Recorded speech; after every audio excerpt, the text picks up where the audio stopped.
नमस्कार, माझे नाव कार्तिक कैलास कांबळे. नमस्कार, माझे नाव तुषार संदीप पालवे. आज आम्ही चाणक्य विद्यालयामधून आलेलो आहोत.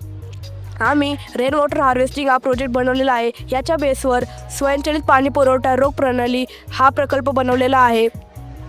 माझा मित्र कार्तिक कैलास कांबळे पूर्ण प्रोजेक्टचा एक्सप्लेनेशन देईल आपल्याला. माझे नाव कार्तिक कैलास कांबळे आहे. आम्ही रेन वॉटर हार्वेस्टिंग या बेसवर स्वयंचलित पाणी पुरवठा रोग प्रणाली ॲटोमॅटिक वॉटर हा प्रोजेक्ट बनवला आहे.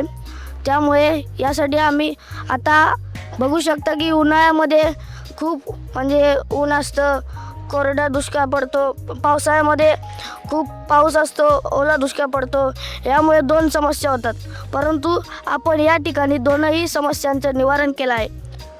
पावसाळ्यामध्ये जेव्हा पाऊस पडतो तेव्हा आपण पावसाचं पाणी वर छतावर पडतं ना, असंच ह्याच पद्धतीनं, तेव्हा ते नॅचरल असतं.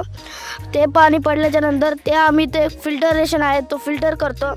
फिल्टर केल्यानंतर ते भूजल पातळीत आतमध्ये विहिरीच्या आत जातं. त्यामुळे ते पाणी आम्ही 4 महिने टिकवून ठेवू शकतो.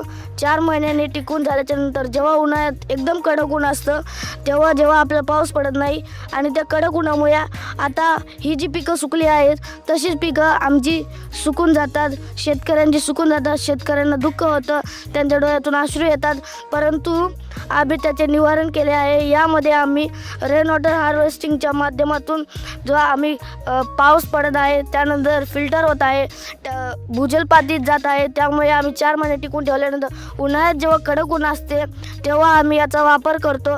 आणि आम्ही या पाईपच्या माध्यमातून ग्रॅव्हिटेशनल फोर्सद्वारे, इथं कोणतीही मोटर काही वापरलेलं नाही, आम्ही एक ग्रॅव्हिटेशनल फोर्सद्वारे जे या विहिरीमध्ये किंवा टँकमध्ये पाणी आहे, तुम्ही टँक, विहीर काहीही वापरू शकतात. भूजल पातळीतून पाणी पाईपद्वारे वर काढायचे, त्यानंतर ग्रॅव्हिटेशनल फोर्सद्वारे ते पाणी ॲटोमॅटिकली पूर्ण पिकांना जाणार.